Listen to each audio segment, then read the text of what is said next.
Welcome back to Team B Movies. This week we will be covering the episode, Something Wicked This Way Comes. Let's start the show. Our episode begins with the family eating breakfast and Rick fabricating a robot, when Morty interrupts and asks Rick for assistance on his science project.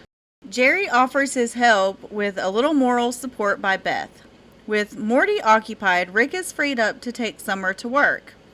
Before they arrive, we meet Mr. Needful, Summer's boss, who runs the antique shop Needful Things, a reference to a Stephen King book with an identical name. When Morty's math teacher, Mr. Goldenfold, enters, the eccentric shopkeeper already knows his name and preys on his loneliness, giving the unsuspecting man a bottle of aftershave, guaranteed to entice the opposite sex.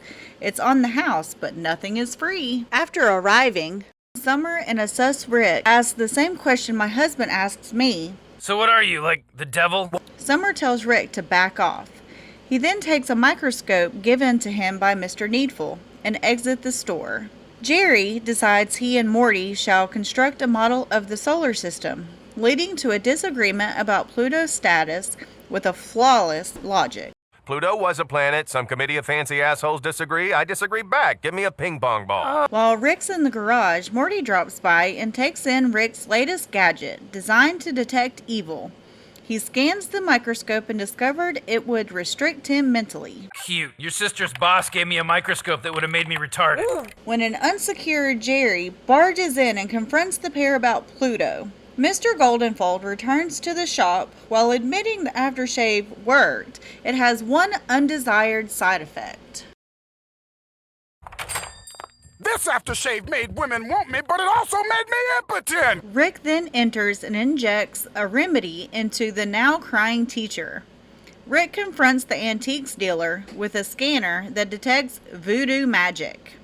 The store's customers flee after Rick points out the cursed items, causing the devil to channel his inner Will Smith, resulting in a slap fight. After Jerry calls NASA and zings Morty, Dad, what's your end game? Ain't no game, sucker. the pair are abducted and taken to Pluto, where they meet their king. I'm King Flippy Nips, ruler of Pluto. The Plutonians are thrilled when Jerry announces Pluto is a planet. Mr. Needful declares this to be one of his best weeks ever, in spite of Rick's outburst. After confronting a woman, she discloses there is a new shop, Curse Purge Plus, that removes any curse for cash. While Jerry is making his TV rounds, Morty meets a scientist, Scroop Noopers, who forces him at gunpoint to the center of the planet and confides Pluto is indeed shrinking due to the rich corporations mining plutonium.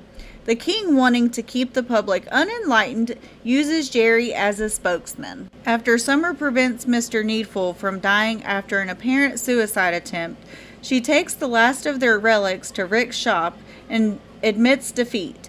In turn, Rick loses interest and burns his shop down. While Jerry and the king prepare for a speech, it is revealed a detained Scroop Noopers is the king's son and not a nut job. The king then makes a startling admission. The young eat the old if you let them, Jerry. Pluto is a cold, cold celestial dwarf. During the speech, Jerry checks his cliff notes and finally admits the truth. Not a planet.